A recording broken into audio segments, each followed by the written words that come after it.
This is kind of an intermediate to advanced lesson on using chromaticism with arpeggios. You can have so much fun with this. So really, you just take a simple arpeggio. So I'm going to take a C minor 7 here. So there's my root C. There's my E flat with my pinky, okay? There's the G right there with my ring finger, of course. There's the flat 7, the B flat, right here with my pointer again. C, root, E flat minor 3rd. There's the G, which is the 5th, and the B flat, the flat 7. Very common fingering on bass and guitar in this one position. Now what I like to do is I like to add a chromatic approach note to one of those arpeggio notes at a time. So you're kind of embellishing a chord tone. Okay? So I'm just going to embellish the root by starting a half step below on the B natural. The key though is when you come down, you embellish from a half step below when you hit the root again. So every time you play that C, you always embellish it by playing the B before it. If you're going ascending, B to C, and then the rest of the arpeggio, and then down. Okay, you don't go.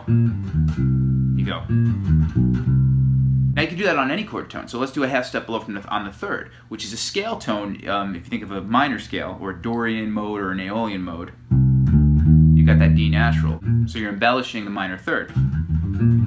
You're not just playing your simple arpeggio exercises now. You're really embellishing and expanding by choosing a chord tone to mess around with a little bit through embellishment by playing a half step below.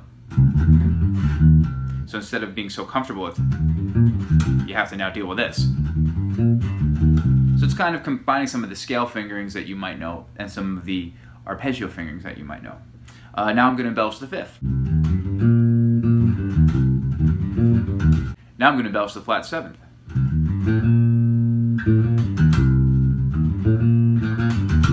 And you see though, even though I'm starting the line on the flat 7, I have to start with the embellished idea, which is that half step below.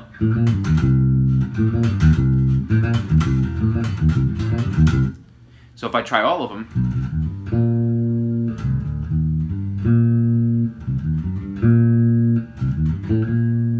and then descending,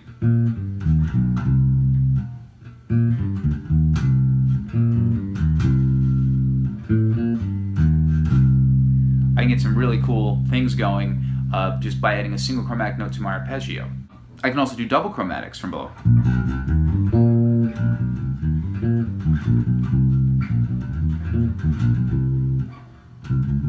I like that one.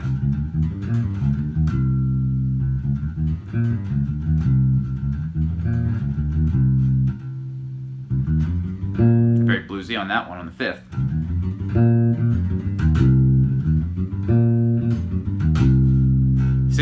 The 7th is a little funnier because you're starting on a flat 6.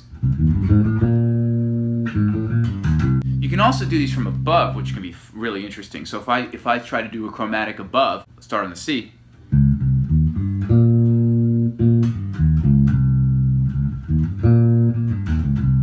Maybe on the E flat, start on the major 3rd.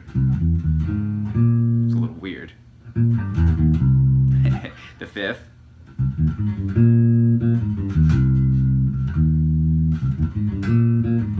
And then the 7th. I like that a lot.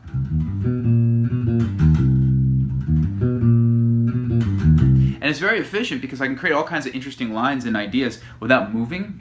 So there's kind of an economy of motion in that shape that I really like. Of course, you have to come out of position if you're going to go down to the B or the B flat. But generally speaking, there's not a lot of movement. You can get a lot of ideas going in that one position. So, try doing this. Again, I'm playing a C minor arpeggio, C minor 7 arpeggio, so it works on C minor 7 chords, and do them in all keys, all minor keys, and see if you can come up with some interesting ideas of your own using chromatic embellishments by trying a half step below, one note. Just start with one note in the arpeggio at a time, and then you can do 2 half steps below, double chromatic from below, and then you can do a half step above too, which is really interesting and create some funky sounds.